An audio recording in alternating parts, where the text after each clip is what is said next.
Cześć, z tej strony Kasia i Perkus, a Wy znajdujecie się na kanale Ogrywamy. I w dzisiejszym odcinku chcielibyśmy Wam opowiedzieć o grze strategicznej, która naszym zdaniem będzie bardzo dobrym pomysłem dla kogoś, kto chce zacząć z takimi grami typu Area Control, właśnie lekko strategicznymi. Moim zdaniem to powinna być właśnie gra pierwszego wyboru, jeśli myślimy o grze Area Control. Tą grą będzie Brian Boru. Brian Boru, a tak naprawdę Brian Śmiały, który to był władcą Irlandii i on bardzo się przyczynił do szerzenia chrześcijaństwa, z tego co widziałam, bo dokonał czegoś takiego jak spalenie drzewa Tora.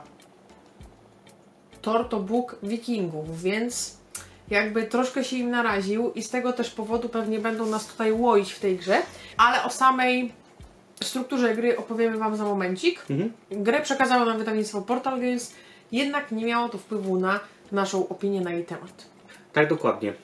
Czy już mogę mówić trochę więcej o grze, czy jeszcze tam wprowadzenie swoje dajesz? Tło historyczne, ewentualnie inne takie dziwne rzeczy? Nie, ja nie umiem w historii, ale ta gra ma dużo wspólnego z historią, ponieważ w samej grze będziemy się opierać tak jakby na 3 filarach.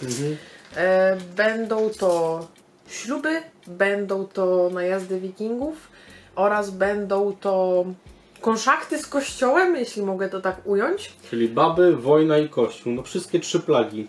No leczy się najważniejsza rzecz. No dobra, nie będę się tłumaczył. Oczywiście będziemy dążyć do tego, aby zdobyć jak największą przewagę w poszczególnych, nie wiem czy tak mogę nazwać, ale rejonach. Sektorach? Może być. My zapraszamy Was w tym momencie na stół, pokażemy Wam jak gra wygląda. Gra jest od 3 do 5 osób. Rozgrywka w nią potrwa, myślę, że powinniście się zamknąć w godzinę.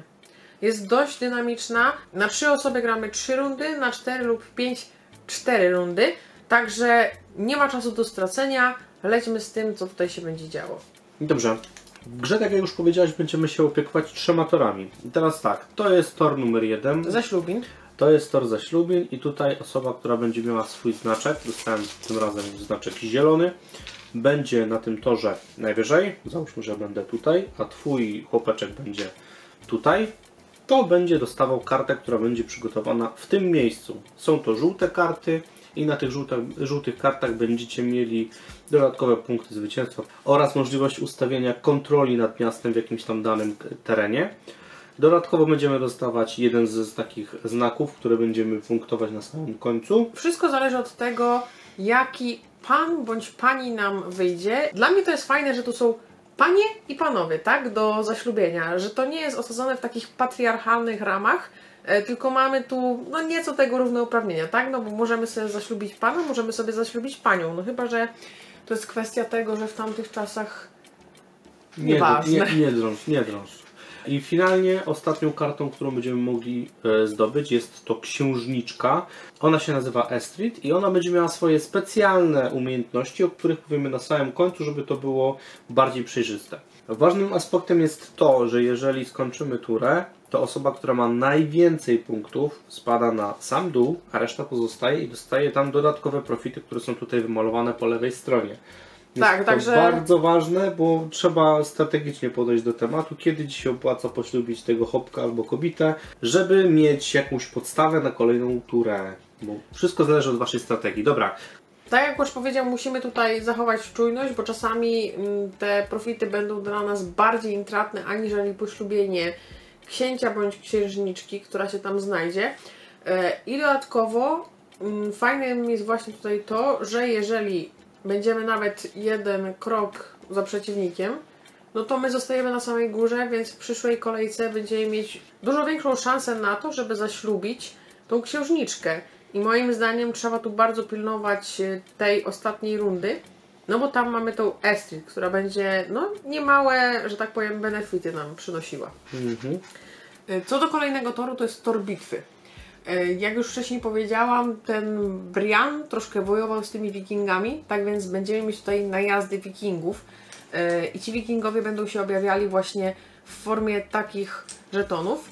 W zależności od tego, jaka karta nam wyjdzie, będziemy tyle wikingów umieszczać na tamtym polu. W tym momencie byłoby to 13 wikingów. Teraz wszystko zależy od nas, czy my tych wikingów będziemy chcieli zwalczać, czy nie. Jeśli zwalczymy ich wszystkich, to na dobrą sprawę obroniliśmy naszą Irlandię i nic się więcej nie dzieje. Natomiast czasami korzystnie jest nam nie wykańczać ich do zera, ale mieć na tyle dużo tych żetonów, żeby móc później zdecydować o tym, co się będzie działo dalej. Osoba, która będzie miała najwięcej tych żetonów barbarzyńców, będzie miała możliwość wskazania, które miasto osoby z najmniejszą ilością przyjmują barbarzyńcy. Tak. I to jest ważne właśnie podczas wybierania księżniczki Estrid, ponieważ ona będzie miała taką moc, że będzie mogła przejąć wszystkie wioski, które należą do barbarzyńców, jako nasze. Jeżeli oczywiście ją zaślubimy. Tak. Ważne jest jeszcze to, że pod koniec rundy osoba, która ma największą ilość barbarzyńców, odrzuca, uwaga, wszystkich, tak dla odmiany, a reszta odrzuca po jednym i dostają za to punkty zwycięstwa. To macie tutaj wszystko bardzo fajnie opisane na planszy, więc tak na dobrą sprawę karta pomocy nie będzie Wam potrzebna. I ostatni tor to jest tor kościoła. I na tutaj torze jest... kościoła jest grubo. Za pomocą kart będziemy mogli umieszczać swoje żetoniki, te żetoniki na tak. torze kościoła. I 4 akurat to jest bardzo zły pomysł. Proszę dać... Nie, to jest bardzo dobry pomysł, No to- 4 żetony. Ja dam tyle. Jezu, no na pewno tyle w jednej turze nie zrobisz, Tak, stary. a ty chcesz dać na pewno tyle. No. Dlatego, że na sam koniec osoba, która ma najwięcej tych żetoników, traci wszystkie i dostaje taki ładny krążeczek, który będziemy mogli użyć do tego, żeby wsadzić na miasto i podwoić te punkty za to miasto. To jest tak na dobrą sprawę podniesienie prestiżu waszego miasta, bo będziecie mieć w nim kościół, tak? Tutaj troszkę się śmiejemy zawsze w naszym gronie, w którym gramy w tego Briana, że trochę ma to odniesienie do rzeczywistości, bo jeżeli posmarujesz w odpowiednich kręgach, no to będzie ci się dobrze działo. I tutaj bardzo ważną opcją jest to, że jeżeli na torze kościoła będziecie mieć najwięcej krążków, to zdobywacie żeton pierwszego gracza, czyli tak na dobrą sprawę to wy będziecie decydować o tym, gdzie zacznie się podbój kolejnego miasta. Dlaczego ustawiliśmy tam 5 krążków? Ponieważ jeżeli osoba pierwsza już dostała swoją nagrodę od kościoła, to osoba druga odrzuca 1 żeton, dostaje za to 1 punkt zwycięstwa, ale 4 żetoniki odrzuca i Może odrzucić i ma możliwość dociągnięcia tej świątyni. Tak. Rzadko nam się to zdarzało. Przynajmniej jak ja grałam w tego Briana, to było zawsze tak, że były te 4 i później było kuku, no bo nie mogę wydać 3, żeby sobie zrobić klasztor, więc te 3 przechodziły mi na następną turę, tak? Na wszystkich tych torach będzie to wyglądało podobnie, czyli jeżeli tu nie jesteśmy pierwsi, to zostajemy, jeśli tam nie jesteśmy pierwsi, to mamy te żetony barbarzyńców na przyszłość, jeśli tu nie będziemy pierwsi, to również te żetony kościoła zostają nam na przyszłość. Tak. I teraz... Tak, żeby powiedzmy nie rozleniwiać pierwszego gracza, który zajął powiedzmy najwyższą lokatę na tych torach, żeby on też musiał się nieco postarać, żebyśmy na przykład nie dostali tej nagrody. I w ogóle do czego będziemy zobowiązani podczas tej gry?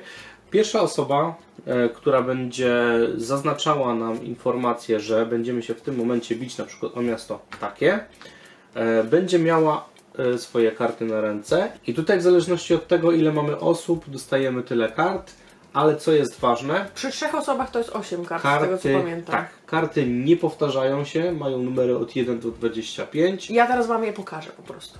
Dobrze. Są one różnych kolorów. Mamy na przykład kolor czerwony, jego wartość to jest 2.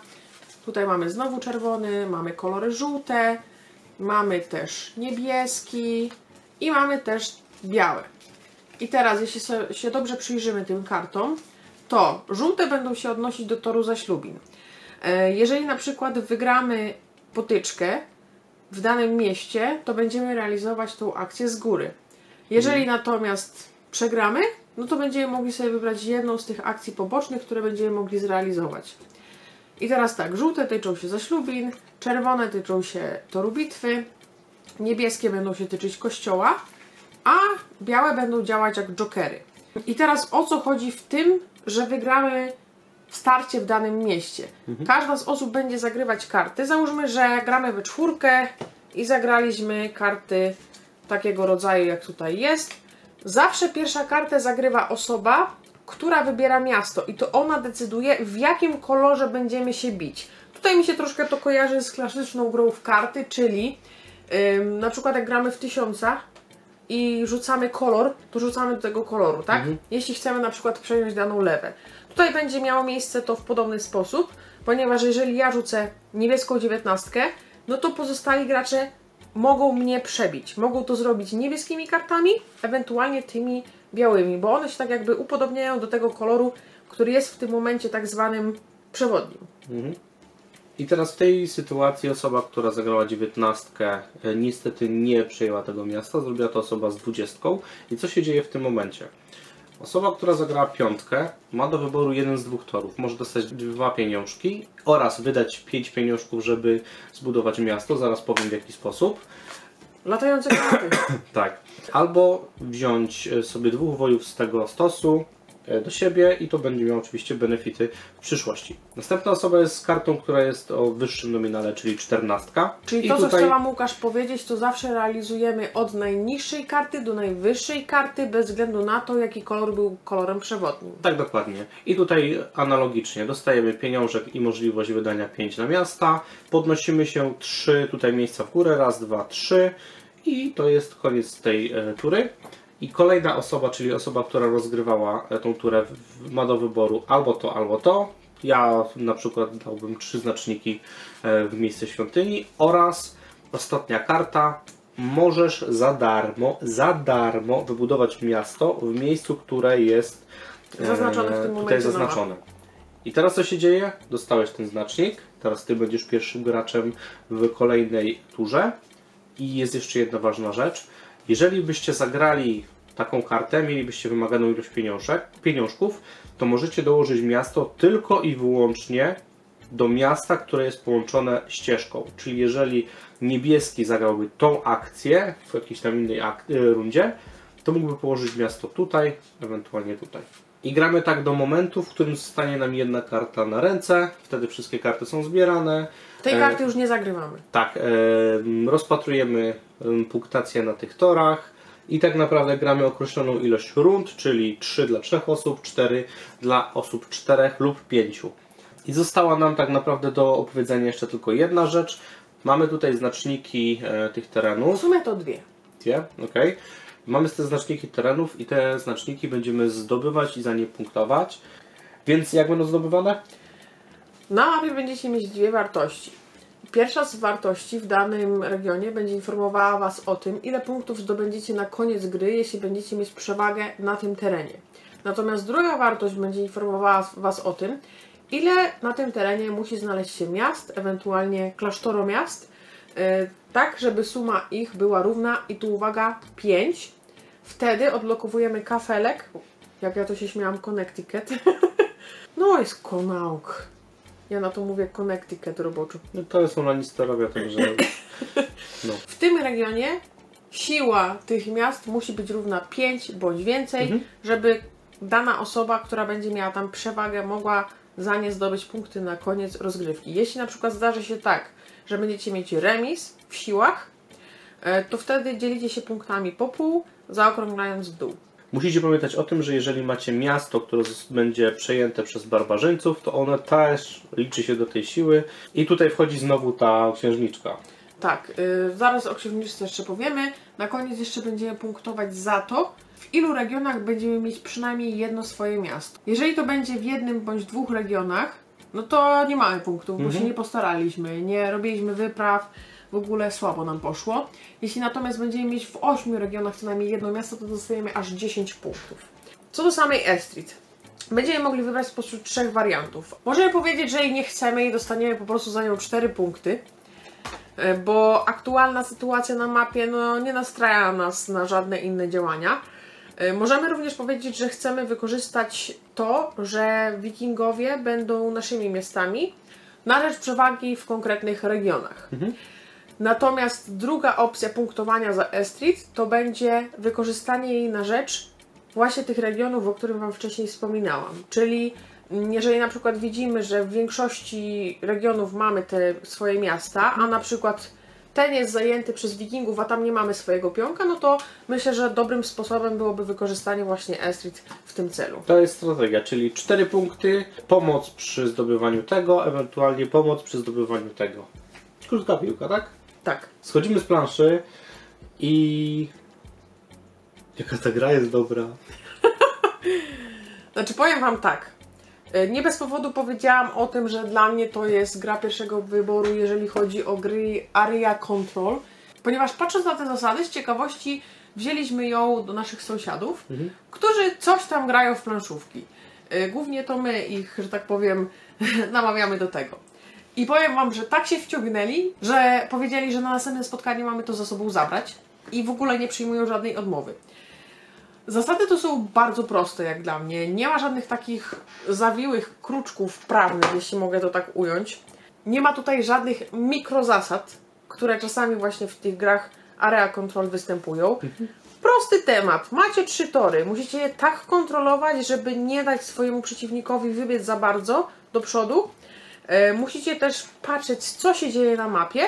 No i czasami warto na przykład zagrać kartę, która nie przejmie na przykład władzy w danym mieście, a zapewni Wam jakieś profity na konkretnym torze. Więc to, co Łukasz powiedział, to wszystko jest strategią, to wszystko zależy od tego, jak to się układa na mapie.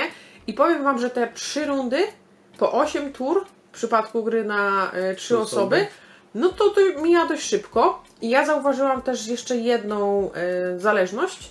Jeżeli gramy z takimi graczami, którzy mają za sobą już kilka partii w gry typu Area Control, nie wiem, grali w różne tytuły, to ta różnica punktowa nie będzie duża. Przynajmniej tak to wyglądało podczas naszych rozgrywek. Natomiast to, co jest najbardziej nieprzewidywalne w tej rozgrywce, to gracze, którzy w ogóle nie lubią tego typu rozgrywek, bo oni sobie po prostu machną gdzieś tego... A to mi się spodobało. Tak, właśnie, dokładnie. Albo tu kiedyś byłem na wakacjach. I ty tak patrzysz i... Jak? Czemu? Nic tam nie, no to nie jest możliwe, więc ta nieprzewidywalność może Wam dać troszkę po łapach, bo graliśmy na przykład z Simonem i Mimi i Mimi nie jest, że tak powiem, fanką takich gier i ona właśnie rozwaliła system tym, że tam stawiała sobie tak gdzie chce. I tak samo jak graliśmy u naszych sąsiadów, to Łukasz dostał solidnie, Dostałem bo był kawkę ostatni. na pocieszenie. Więc tak jak mówię, to, że gracie z ludźmi, którzy nie są, że tak powiem, w temacie, może być dla Was największym gwoździem do Waszej trumny. Jakie ty możesz mi na fajne ręce. Ja mam jeszcze taką jedną rzecz, którą możecie się zdziwić, jak otworzycie pudełko. Są 2 księżniczki Estrid. I również są dwustronne karty pomocy, które mają po obu stronach to samo napisane. Wynika to z tego powodu, że gra oryginalnie była wydana w niemiecko-angielskiej wersji. Więc była jedna księżniczka Estrid po angielsku, a druga księżniczka Estrid po niemiecku. I tak samo karty pomocy były dwustronne. Jedna była po angielsku, druga po niemiecku. I to zostało przetłumaczone wszystko jak leciało na język polski. Czyli macie polski z niemieckiego i polski z angielskiego, tak? No mniej więcej. Takich informacji przynajmniej doszukałam się na forum. Mam nadzieję, że są one prawdziwe. I to tyle w dzisiejszym odcinku. Mam nadzieję, znaczy wiem, że nasi sąsiedzi na pewno będą chcieli jeszcze w to grać, więc będziemy umieszczać informacje na naszych social mediach, jak nam idą te kolejne rozgrywki. A wy dajcie znać, czy gra Brian Boru będzie u Was lądować na stole. Może już zamówiliście w przedsprzedaży. I czy jest w Waszym kręgu zainteresowań przede wszystkim? Tak. Z naszej strony dzisiaj to wszystko. Mam nadzieję, że podobała Wam się taka forma instrukcjo, pogadanko, opinii. Jeśli tak, to zostawcie łapkę w górę. Jeśli jeszcze nas nie subskrybujecie, no to chyba wydaje mi się, że wiecie, jak to zrobić. Tam na dole jest taki przycisk. Jak klikniecie, to już to naprawicie, jeśli tego jeszcze nie robicie. Więc trzymajcie się ciepło. I gracie w gry planszowe. Cześć. Cześć.